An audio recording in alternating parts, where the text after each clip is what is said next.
Everyone. यहाँ हम लोग जानेंगे ग्रामीण शक्ति संरचना को, गांव में शक्ति का क्या प्रारूप है, क्या रूप है, और कैसे वो परिवर्तन हो रही है, और नेतृत्व किन हाथों में है, परंपरा के आधार पे है या आधुनिक लोकतांत्रिक आधार पे है, और नेतृत्व में क्या क्या परिवर्तन हुए, पहले से अभी में क्या परिवर्तन हुए, और प्रभुत्व जाति क्या है। तो ये सारे, चूँकि गांव का संपूर्ण अध्ययन ज़रूरी है किसी भी भारतीय समाज को, भारतीय ग्रामीण समाजशास्त्र को समझने के लिए, किसी भी सामाजिक व्यवस्था को के सुव्यवस्थित अध्ययन के लिए आवश्यक है कि उसके समस्त पक्षों का अध्ययन किया जाए। तो हमें ग्रामीण शक्ति संरचना को समझना ज़रूरी है, जिसमें ये जानना जरूरी है कि गांव में प्रभुत्व जाति कौन है, गांव में शक्ति संरचना क्या है। तो सबसे पहले ये जानना ज़रूरी है कि शक्ति क्या है। आपको मैं ये बताऊँ कि शक्ति के बारे में सबसे पहले मैक्स वेबर ने बताया। देखिए, ये क्वेश्चन आपको आने वाला है, आता है।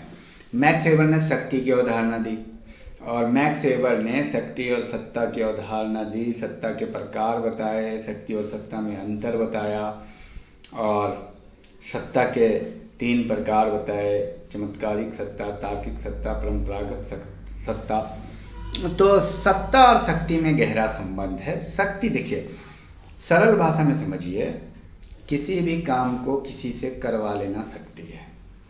अगर आपने किसी से कहा कि भाई मुझे 1 गिलास पानी पिलाओ, और वो पिला रहा है, तो इसका मतलब आप में शक्ति है, आपकी बात वो मान रहा है। अगर आपने उसे, किसी व्यक्ति को कहा कि मेरे लिए 2 घंटा काम करो, मेरा ये काम 2 घंटा कर दो, और वो कर रहा है, इसका मतलब वो आपकी शक्ति से प्रभावित है, आपकी शक्ति है। तो किसी भी 2 व्यक्ति में जब आप मिलते हैं, 2 व्यक्ति, इसलिए मैक्स वेबर ने शक्ति का अध्ययन किया कि शक्ति और सत्ता समाज में पाई जाती है, संबंधों में पाई जाती है। जब वो 2 व्यक्ति आपस में बात करते हैं तो उन दोनों के बीच कोई एक शक्तिशाली होता है, एक कम शक्ति वाला होता है। जैसे डॉक्टर मरीज, तो डॉक्टर ज़्यादा शक्ति है, मरीज को कम शक्ति है। प्रोफेसर और स्टूडेंट में प्रोफेसर को ज़्यादा शक्ति है। किसी भी 2 व्यक्ति में संबंधों में शक्ति होती है। समान शब्दों में शक्ति का असर किसी भी व्यक्ति एवं समूह के उस दबाव को से समझा जाता है जो अन्य व्यक्तियों तथा समूहों पर स्पष्ट होता है। तो शक्ति का संबंध एक विशेष परिस्थिति और उससे संबंधित भूमिका के निर्वाह से। मैक्स वेबर ने इसकी चर्चा की। ये क्वेश्चन है। अब यह है कि शक्ति जो है ना, परिस्थितिजनक है। हो सकता है एक समय में डॉक्टर की शक्ति बहुत ज़्यादा हो, लेकिन अगले समय में हो सकता है आईएएस जो है ना, डॉक्टर के पास इलाज के लिए गया है और डॉक्टर की शक्ति ज़्यादा है, लेकिन जब डॉक्टर शहर में होता है तो आईएएस की ज़्यादा शक्ति होती है। तो इस तरह से शक्ति जो है परिस्थितिजनक होती है। तो हम जानेंगे कि भारतीय समाज में किस प्रकार शक्ति संरचना काम करती है। हाँ, तो शक्ति संरचना इस बात पे निर्भर करती है कि नेतृत्व किन हाथों में है और नेतृत्व का स्वरूप कैसा है, परंपरागत स्वरूप है या आधुनिक लोकतांत्रिक स्वरूप है। ठीक है। तो पार्षद शक्ति को समाज व्यवस्था की एक सामान्यीकृत क्षमता मानते हैं। क्या मानते हैं? जनरलाइज कैपेसिटी मानते हैं। उनका उद्देश्य सामूहिक लक्ष्यों के हितों को पूर्ण करना होता है। इस प्रकार हम देखते हैं कि हॉर्टन तथा मैक्स वेबर ने शक्ति को एक व्यवस्थित और व्यक्तियों में निहित मानकर एक क्षमता के रूप में परिभाषित किया है, जिसके द्वारा शक्ति धारण करने वाला व्यक्ति अपनी इच्छा को दूसरे लोगों पर उनकी इच्छा के विरुद्ध होने पर लादता है। जो बात, पार्षद शक्ति को एक सामाजिक व्यवस्था के रूप में मानते हैं जिसका प्रयोग सामूहिक उद्देश्यों की पूर्ति के लिए होता है। बहुत महत्वपूर्ण है, इसको आप याद कर लीजिए। पार्षद शक्ति को एक सामूहिक व्यवस्था के रूप में मानते हैं, सामाजिक व्यवस्था के रूप में, सामूहिक उद्देश्य की पूर्ति का साधन मानते हैं। इस प्रकार समाज में शक्ति 2 रूपों में होती है, एक सत्ता के रूप में और दूसरी प्रभाव के रूप में। सत्ता बिना शक्ति के नहीं हासिल होती, और सत्ता 3 तरह की होती है जो हमने अभी आपको बताया। देखिए, शक्ति को सत्ता तभी प्राप्त हो पाएगी जब वो लेजिटिमेस होगा, यानी वैधानिक सत्ता। शक्ति 2 तरह की होती है, legitimate power, non legitimate power. जैसे जिस शक्ति को संविधान द्वारा प्राप्त होती है उसको सत्ता कहते हैं। जैसे जज की शक्ति, जैसे प्रधानमंत्री की शक्ति, जैसे कोई वकील जो सरकारी वकील है वो उसकी शक्ति। उदाहरण के लिए छात्रों, वकीलों, डॉक्टर, किसानों, उद्योगपतियों, समाज में महत्वपूर्ण शक्ति एवं प्रभाव होता है। ये लोग शक्ति को प्रदर्शित करने के लिए संचार और ये सारी चीज़ें संचार, पत्र पत्रिका, रेडियो और टेलीविज़न पे आते हैं, प्रयोग करते हैं, लेकिन इनके पास सत्ता नहीं होती। सत्ता क्यों नहीं होती? क्योंकि संविधान द्वारा इन्हें शक्ति नहीं प्राप्त होती है। संविधान द्वारा प्राप्त है। जैसे मान लो एसपी है तो एसपी को जो शक्ति प्राप्त है तो संविधान द्वारा प्राप्त है। जैसे कोई नेता है उसको शक्ति प्राप्त है तो संविधान द्वारा प्राप्त है। नेता को इसलिए लोग नेता नहीं मानते कि वो शक्तिशाली है, बल्कि इसलिए मानते हैं कि एमएलए हैं, वो उनको कानून ने, संविधान ने शक्ति दी है तो वो सत्ता है। अब समझते हैं ग्रामीण भारत में परंपरागत शक्ति संरचना को समझने की जरूरत है। तो परंपरागत गांव में शक्ति संरचना 3 आधार थे, ठीक है। जमींदारी प्रथा, ग्राम पंचायत और जाति पंचायत। एक तरफ जमींदारी प्रथा समुदाय के लोगों को भौतिक व आर्थिक हितों एवं प्रशिक्षणों के प्रतिनिधि थे, तो दूसरी ओर ग्राम पंचायत, जाति पंचायत ग्राम राजनीति की सामाजिक विशेषताओं के प्रतीक थे। तो जमींदारी प्रथा, ग्राम पंचायत और जाति पंचायत, ये 3 था। जमींदारी प्रथा तथा शक्ति संरचना। जमींदारी प्रथा गांव की शक्ति, मेयर को जमींदारी प्रथा गांव की शक्ति संरचना के बीच संबंध संपत्ति में तथा भूमि के अधिकार से घनिष्ठ संबंध है। जमींदारी प्रथा आप जानते हैं कि भारत में ब्रिटिश साम्राज्य के समय जमींदारी प्रथा लागू की गई, जिसमें बिचौलियों का उदय हुआ और सरकार जो है कोई ज़मीन पट्टे पे दे देती बिचौलिए को, यानी ज़मींदार उसे कहते, और उससे एक निश्चित राशि लेती और उस पर छोड़ देती कि किसानों से तुम्हें जितना वसूलना है वसूल लो। तो ये इसको इस्तेमारी बंदोबस्त भी कहते हैं। जमींदारी प्रथा ये पश्चिम बंगाल और बिहार वगैरह में था। तो इसमें काफ़ी क्या कह रहे कि शक्ति संरचना जो है ना जमींदारों के हाथ में थी।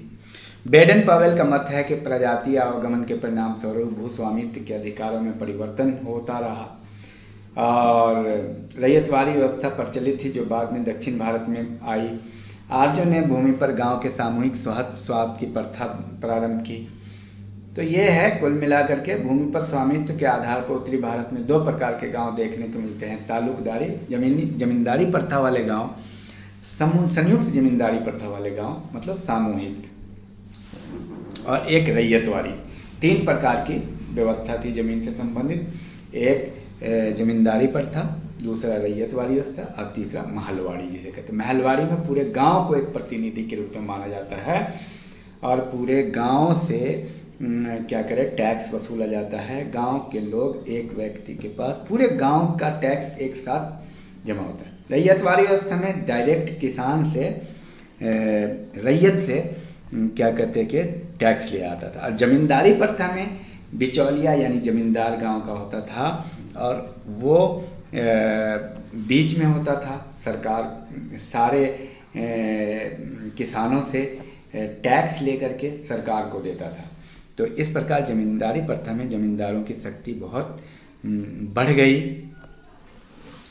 ऐसे गांवों में शक्ति धारण करने वाली संस्था होती थी जिसमें भूस्वामी परिवारों के विविध व्यक्ति, निम्न जाति का सेवक व्यक्ति, पटवारी, चौकीदार तथा गांव का पुलिस मुखिया, ये सब होते थे।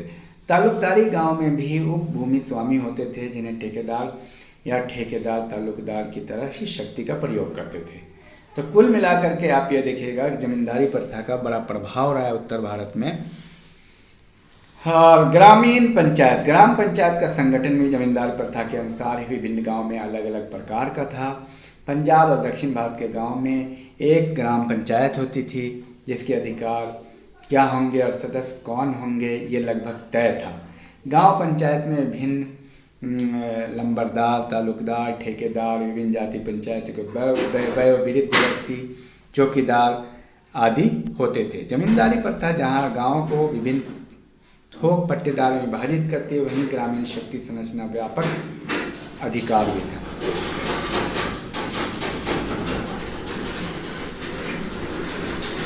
गांव पंचायत का काम है गांव में कानून व्यवस्था को बनाए रखना, जाति पंचायतों के विरुद्ध अपील सुनने तथा थोक तथा भूस्वामी की शिकायतें सुनने का कार्य करना।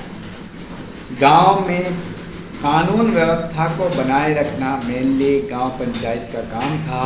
तो ग्राम पंचायत ग्रामीण शक्ति संरचना में सर्वोच्च स्थान रखती थी, किंतु वास्तविक व्यवहार में इसका प्रभुत्व भूस्वामी के गुटों के साथ इधर उधर खिसकता रहता था और शायद ही ये व्यापक संस्था कभी अपनी शक्ति का प्रयोग सफलतापूर्वक करती थी। सामान्यतः ये ग्राम पंचायतें सुसुप्त अवस्था में रहती थी, किंतु जब कभी गांव की प्रतिष्ठा और सुरक्षा का प्रश्न पैदा होता था तो गांव पंचायतें क्रियाशील और सर्वशक्तिमान होती थी। तो ग्राम पंचायत इस बात पर निर्भर करती थी कि वहाँ पे प्रभावशाली जमींदार कौन है, प्रभावशाली लोग कौन हैं जिन पे जो उनका मालिकाना ज़मीन का हक है। लेकिन कभी कभी ग्राम पंचायत का भी सक्रियशील होती थी। जाति पंचायत, संपूर्ण भारतीय गांव में जाति पंचायत शक्ति का महत्वपूर्ण स्रोत थी। जाति पंचायत ने ही जाति व्यवस्था को सुरक्षा प्रदान की। देखिए, ग्राम पंचायत के साथ साथ अलग अलग जातियों की अपनी एक जाति पंचायत भी हुआ करती थी। जब कोई मामला आता, कोई व्यवस्था किसी बिंदु पे बात होती, कोई समस्या पे बात होती जो जातिगत हित से संबंधित है, सबसे पहले जाति पंचायत में उस बात को रखा जाता था। अंग्रेजी राज की न्याय व्यवस्था की स्थापना के साथ ही जाति पंचायतों के कई कार्य समाप्त हो गए। जाति पंचायत प्रमुख अधिकारी चौधरी, उसके बाद पंच, चरीदारी या सिपाही आदि होते थे। सभी निम्न या बीच की जातियों में वंशानुगत होते थे। इन जाति पंचायतों का प्रभाव एक गांव तक ही सीमित नहीं था, वरना 10 या 20 गांव तक फैला होता था।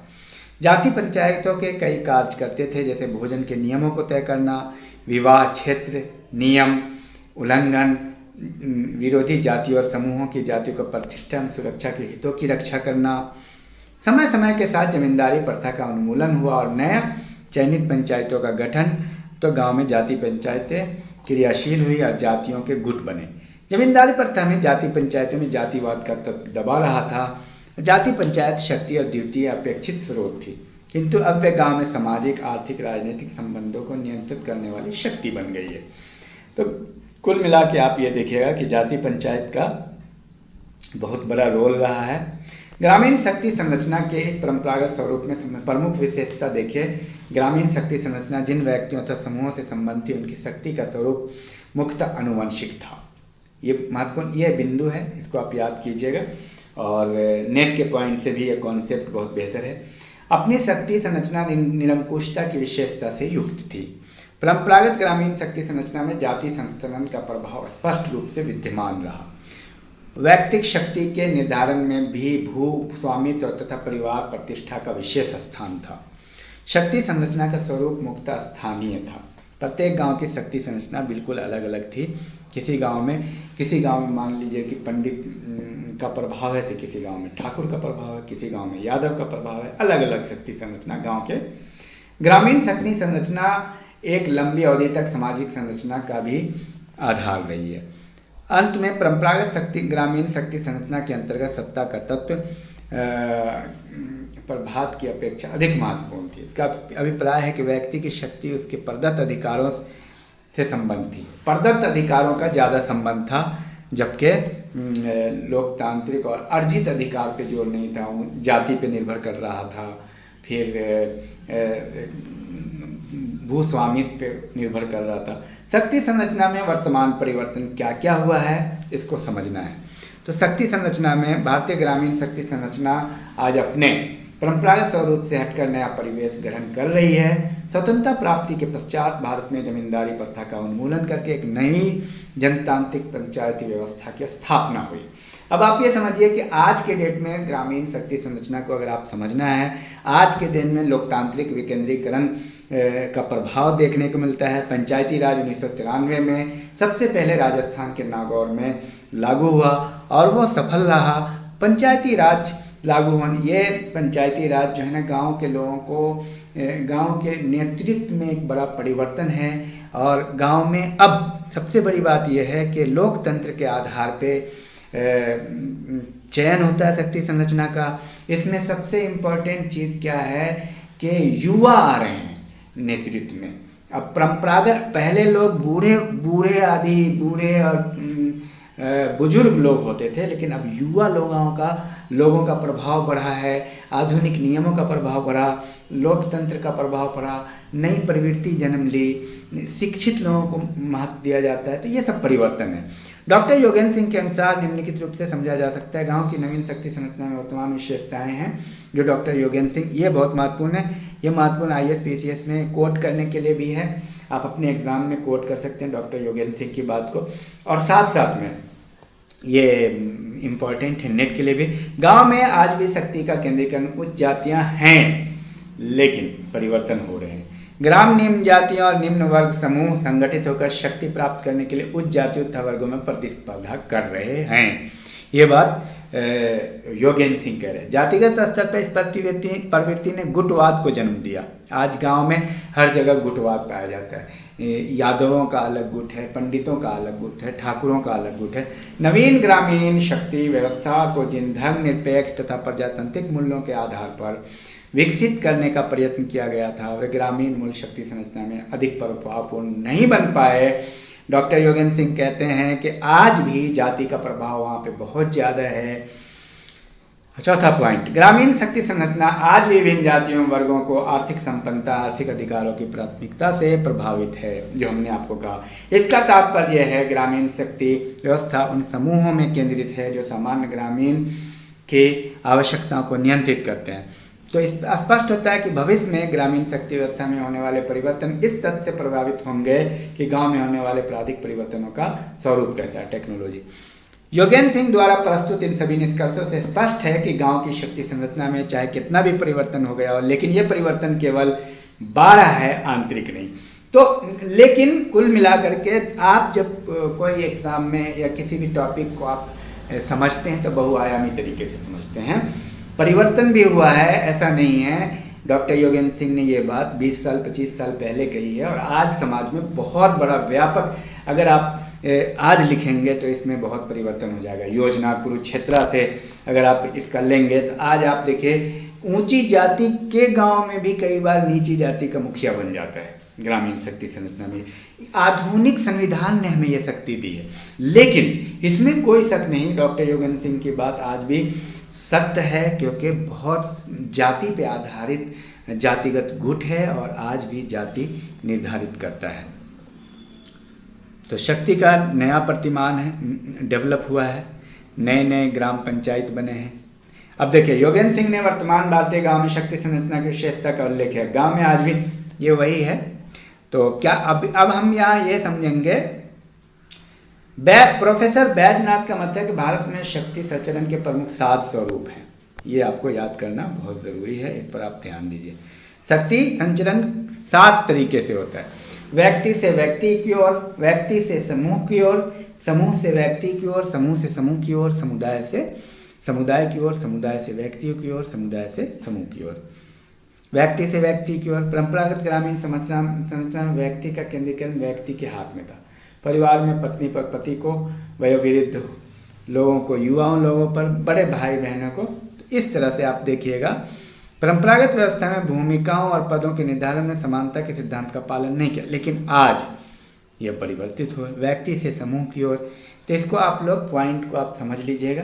आप इतना याद रखिए क्योंकि नेट में अगर आता है तो समूह से समूह की ओर, समूह से व्यक्ति की ओर, समुदाय से समुदाय की ओर, समुदाय से व्यक्ति की ओर, समुदाय से समूह की ओर।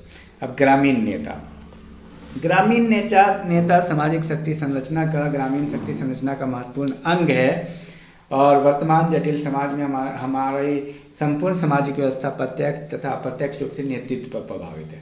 इसका कारण है कि समाज में ऐसे व्यक्तियों की संख्या बहुत कम होती है जिनमें किसी विषय पर स्वयं निर्णय लेने की क्षमता हो। और तो ग्रामीण नेतृत्व को देख लेते हैं। ग्रामीण नेतृत्व की क्या विशेषताएं हैं एक नज़र में, हालांकि आप सब समझ रहे हैं। जाति के आधार पर परंपरागत रूप से ग्रामीण नेतृत्व का आप जानते हैं, ग्रामीण नेतृत्व में क्या होता था, बुजुर्ग लोग होते थे, लेकिन आज क्या है, युवाओं का प्रभाव है। परंपरागत रूप से जाति का प्रभाव बहुत था, आज क्या है, जाति का प्रभाव कम पड़ा है। नगरीकरण, पश्चिमीकरण, संस्कृतिकरण, आधुनिकीकरण और इन सारे ग्लोबलाइजेशन के प्रभाव के कारण आप ये पाइएगा कि नेतृत्व में परिवर्तन है। नेतृत्व को अधिक स्पष्ट रूप से समझने के लिए हम उसके कुछ महत्वपूर्ण पक्षों पर विचार कर रहे हैं। औपचारिक और अनौपचारिक प्रभावों की दृष्टि से नेतृत्व में भेद पाया जाता है, किंतु नेतृत्व की परिस्थितियों में दोनों ही पक्ष सम्मिलित हैं। एक औपचारिक परिस्थिति में जो व्यक्ति नेता होता है वो अनौपचारिक में भी हो सकता है, इसके विपरीत स्थिति में भी हो सकता है। नेतृत्व का निर्धारण मात्रा के संदर्भ में ही मापना संभव है। एक व्यक्ति विभिन्न क्षेत्रों में, विभिन्न समय में, विभिन्न परिस्थितियों में नेतृत्व की अलग अलग मात्रा को प्रकट कर सकता है। जो व्यक्ति नेतृत्व करते हैं उनमें कार्य को पूरा करने की प्रभावी योग्यता एवं क्षमता होती है। नेतृत्व की विशेषता व्यक्तिगत होती है। नेतृत्व केवल प्रतिष्ठा और पद और क्षमता से ही संबंधित नहीं, वरना इसका संबंध प्रभावपूर्ण ढंग से कार्य को पूरा करने में भी होता है। नेतृत्व में सामाजिक अंतःक्रिया सम्मिलित होती है। नेता का समूह में केंद्रीय स्थान होता है। नेतृत्व का प्रभाव ये होता है कि सारे समूह द्वारा समूह रूप से क्रिया की जाती है। नेतृत्व संचयी प्रकृति है। नेतृत्व औपचारिक अनौपचारिक दोनों हो सकता है। यह नेता के गुण जो बहुत महत्वपूर्ण है, आपके एग्जाम के पॉइंट से एम.एन. बसु ने नेता के 10 गुण बताए हैं। नेता का व्यक्तित्व सुदृढ़ हो, नेता दूसरों के प्रति सहानुभूति रखने वाला हो, नेता एक अच्छा वक्ता हो, नेता की अभिव्यक्ति स्पष्ट हो, नेता को समूह मनोविज्ञान का अच्छा ज्ञान हो, नेता ईमानदार हो, नेता में नैतिकता दयालुता होनी चाहिए, नेता में अपने आप को परिस्थितियों के अनुकूल ढालने की क्षमता हो, नेता को सभी प्रकार की सूचनाओं से अवगत होना चाहिए, नेता अनेक हितों को लेकर चलने वाला हो। नेता का अपना एक शारीरिक गुण है। ये देखिए, नेता इन आधारों पे नेता के अलग अलग प्रकार है। शारीरिक गुण, बुद्धिमान, आत्मविश्वास, ये सब गुण हैं नेता के। सामाजिकता, संकल्प शक्ति, परिश्रमी, कल्पना शक्ति, अंतर्दृष्टि, लचीलापन, उद्दीपकता। नेतृत्व के प्रकार, F.C. बार्टलेट ने नेता के 3 प्रकार बताए हैं। संस्थात्मक नेता, प्रभुत्वशील नेता, हृदयग्राही नेता। ये सब नेट के लिए सही है, नेट में ये क्वेश्चन आ सकते हैं। किम्बल यंग ने नेता के 7 प्रकार के उल्लेख किया है। 7 प्रकार के नेताओं का उल्लेख है। राजनीतिक नेता, प्रजातांत्रिक नेता, नौकरशाही नेता, कूटनीतिक, ये सब आपको याद करना है। सुधारक, आंदोलक, सिद्धांतकारी। ऑरेस्टीन का वर्गीकरण, ऑरेस्टीन ने गांव के नेता को 2 भागों में विभाजित किया है। ऑरेस्टीन, ये सब आप जरूर याद कर लीजिएगा। औपचारिक नेता, अनौपचारिक नेता। औपचारिक नेता को भी 2 भागों में विभाजित किया गया, स्वीकृत और अस्वीकृत नेता। ग्रामीण नेता के कार्य, अब नेता के कार्य को हम समझ लेते हैं, जो कि आमतौर पर प्रश्न आता है। प्रबंधकारी कार्य, इस पॉइंट को आप याद कीजिएगा। योजना बनाना, नीति का निर्धारण। पॉइंट अगर आपको लिखना है एग्जाम के पॉइंट से तो पॉज करके आप लिख लीजिएगा। विशेषज्ञ के रूप में कार्य करना, समूह का प्रतिनिधित्व, प्रांतिक संबंधों का नियंत्रित करना, पुरस्कार और दंड की व्यवस्था, पंच मध्यस्थ के रूप में कार्य करना, आदर्श बनना, समूह का प्रतीक बनना, समूह के पथ प्रदर्शक के रूप में कार्य करना, संरक्षक के रूप में कार्य करना, एक सुधारक के रूप में कार्य करना, ये सारे गुण हैं। ग्रामीण नेतृत्व के परंपरागत आधार। अब ग्रामीण नेतृत्व के परंपरागत आधार क्या था, कि आखिर किस आधार पे ग्रामीण नेतृत्व बनते थे, उनकी विशेषता। जातीय परिस्थिति, जाति में उच्च स्थान होना चाहिए था। परिवार का प्रकार और प्रतिष्ठा, परिवार में किस प्रकार की प्रतिष्ठा है।